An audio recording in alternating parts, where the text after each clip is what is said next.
Hey, my friends, it's Matt. This is the 10-Minute Bible Hour podcast. Pop quiz. What is the biggest city in Nebraska? 5, 4, 3, 2, 1. It was Omaha. You got that one. Come on. All right, pop quiz number 2. What's the second biggest city in Nebraska? 5, 4, 3, 2, 1. It was Lincoln. Very good job. That's the capital. Very, very good job. Pop quiz number 3. What's the third biggest city in Nebraska? 5, 4, 3, 2, 1. If you said Grand Island, because it is known as the third city, you are wrong, because Grand Island hasn't been growing for a while. I don't know what the deal is there. It's a nice town. But Bellevue has surpassed it. Bellevue, Nebraska. This is going somewhere. Stay with me.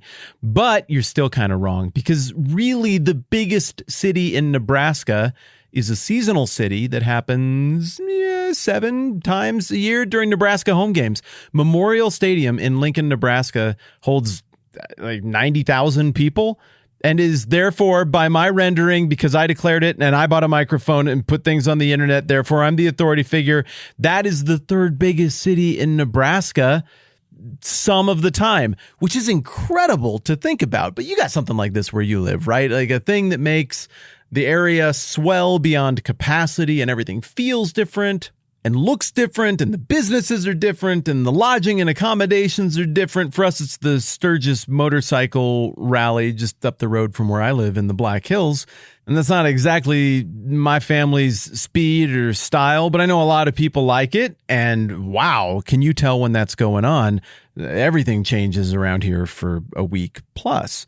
Well, if you can understand what that scenario is like in Lincoln, Nebraska, or the Black Hills of South Dakota, or wherever you live, then you can understand what was going on in Matthew chapter 21 when things are ramping up for the Passover. The Passover is a gigantic, important Jewish festival. It had been for a long, long time before this moment in history. It has been for a long, long time after. It is obviously connected to the story of the Exodus in the book of Exodus in the Old Testament, where God told everybody to slap some blood on the doorposts of their houses, and then they would be passed over by this angel of judgment and doom that came as part of the series of judgments of plagues that came upon the people of Egypt, to make it really clear that the one true God was behind these people and that the Pharaoh was supposed to let them go. Again, more on all of that later on. Passover is a gigantic deal, though, and Jerusalem is where you go to celebrate the Passover. And so everything is swollen to capacity. It's beyond Memorial Stadium in Lincoln, Nebraska on game day. It's going to be nuts. And we have to remember that that's what's going on behind the text of this event, and that everybody in Matthew's Jewish audience would have been like, oh no, we're doing this right now? Like, really? This is when all of this has to go down? Like, that's bike rally season. Well, you can't do that on a Saturday in October. That's the Oklahoma game. Or whatever your thing is where you live. Everybody would have known, like, oh, whoa, okay, that's not normal Jerusalem. That's Passover Jerusalem. And it is going to be absolutely bonkers there. And I think that reality comes into play in a couple of things that we've already looked at in Matthew chapter 21. First of all, you got a little bit of that festival atmosphere. You ever been to a music festival? We used to go to Cornerstone Rock Festival in Illinois, and it was just nuts. Everybody dressed different, you lived different, you functioned different, your schedule was different, everything was different for a week. And when you're in that festival mindset, you just jump in with anything spontaneously. I mean, what else do you have to do? You're there for the experience. And so all the people jumping in spontaneously and being like, whoa, Hosanna, the Son of David, blessed is he who comes in the name of the Lord. That energy would make perfect sense given the week. And again, the original audience would have been able to envision that, like, oh, well, yeah, of course people were going to get excited that week. People are excited about anything. They're pretty fickle. I mean, it's festival time. And then after that, when Jesus goes to the temple, this isn't normal business hours. This is Black Friday. I mean, everybody's there to make their sacrifices, the big ones for the year. The lines would have been long. Things would have been crazy. And people in the original audience would have been like, are you kidding me? He flipped over tables that week? Wow, way to time it to really emphasize your point in front of everyone. And then you got to figure, as we move on in Matthew chapter 21, to the fallout from the flipping over of tables that included lots of people being really excited, but the religious leadership being really mad. You got to remember, like, this is prom. This is the most magical time of the year for them.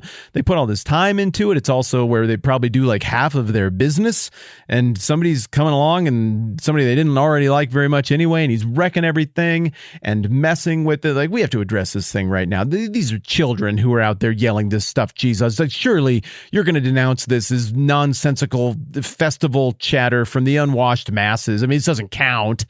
And then we run into yet another detail that I think makes more sense when we consider the atmosphere at this moment in the year that's going on here, and that is the fact that Jesus is not staying in Jerusalem at all. Verse 16, here we go. This is the religious leaders yelling at Jesus. Do you hear what these children are saying? They asked him. Yeah, Jesus replied. Have you never read? From the lips of children and infants you have ordained praise. And then verse 17, and he left them and went out of the city to Bethany, where he spent the night. Bethany would be back, I think it would just be the way he came in. I don't know. Maybe there's another route into Jerusalem from the northern end of the Dead Sea that you could take where you'd avoid Bethany. No, he went through Bethany, didn't he? I think he went through Bethany, or he went right by it at any rate. And it would make sense that he would go through Bethany, both because it's the natural route up from Jericho and because he knows people there. Bethany's not just some town to him. This is a town where he's got meaningful connections and some pretty legitimate Messiah support because of things that people there have seen him do. Now, you and I have gone through one of the four gospel accounts, one of the four accounts of the life of Jesus, and that is Matthew. And Matthew, like all of the gospel authors, has made editorial decisions about the 3 years that are largely in focus in Jesus' life, because you just can't cover all the stuff. So Matthew lumps a bunch of things together, like, hey, he healed their sick and he said some stuff and it was great and people believed and it was great. And then he went on to the next thing. He's always summarizing to move us along. Whatever he includes moves forward the theological thesis that is introduced in Matthew chapter 1, which is that Jesus is the son of Abraham and the son of David, and that he's the Christ. He's the Messiah. He's the fulfillment of all the stuff that happened before. This is the one you're looking for. And everything we're going to do from here on out is going to be in narrative service of that thesis. Well, the other gospel accounts also have a thesis. They're also trying to do stuff. They're also making editorial decisions. John comes right out and acknowledges those editorial decisions that he made, saying, like, there's a ton of other stuff that he did. And I suppose, like, if you wanted to write it down, it would take up a ton of space. I think John even acknowledges that twice. Luke acknowledges that he's going through a research and editorial process at the beginning of not just Luke, but also Acts. He's like, yeah, I thought it was a good idea to put together all of this stuff, my dear buddy Theophilus.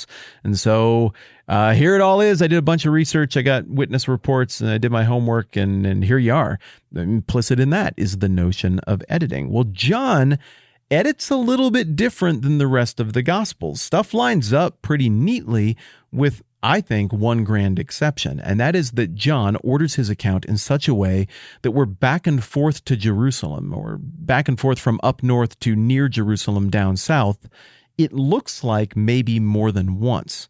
Now, I acknowledged the other day that there's some debate about how to read this in terms of whether there's one clearing of the temple or two clearing of the temples, because John places it really early in Jesus' public life, and the synoptic gospels, Matthew, Mark, and Luke, that all see it from the same chronological perspective, they place it obviously right here during Passion Week, Passover week, toward the end of Jesus' life. But no matter how you slice it, all of the gospel accounts in one way or another agree that Jesus was connected with Bethany, and in particular that he had friends, and sort of like almost such friends that they're almost like family. Mary and Martha are from this neck of the woods. Luke has Jesus there in Luke chapter 10. It doesn't explicitly say he was in Bethany, but it looks like that's where we're talking about.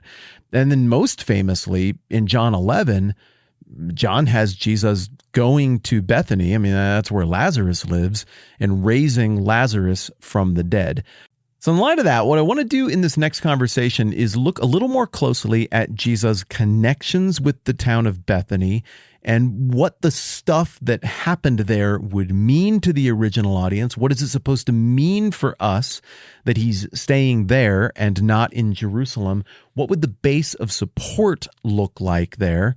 And I want to frame all of that from today's conversation and tomorrow's conversation in light of the reality that we're talking about not normal Jerusalem, but Memorial Stadium in Lincoln, Nebraska on a game day in the fall, swollen Jerusalem, and that swelling with religious pilgrims coming from all over the place, flocking toward the temple and toward having a special meal that would occur during that given week. All of that stuff is going to bleed out into the surrounding countryside and the surrounding villages, so that this is even more than just a Jerusalem event, a Jerusalem buzz that Jesus is creating here.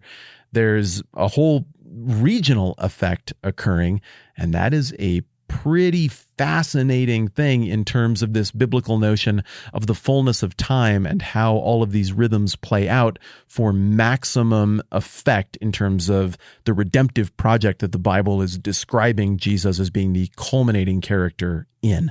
More on Festival Jerusalem and the significance in the Gospels of the town of Bethany mañana. Thanks to everybody who supports the podcast at patreon.com/the TMBH podcast. Thanks to everybody who doesn't. Thanks to everybody who, in the midst of all of your busyness, makes time to hang out with me so that we can do this together. I absolutely love it. I'm Matt. This is the 10-Minute Bible Hour podcast. Let's do this again soon.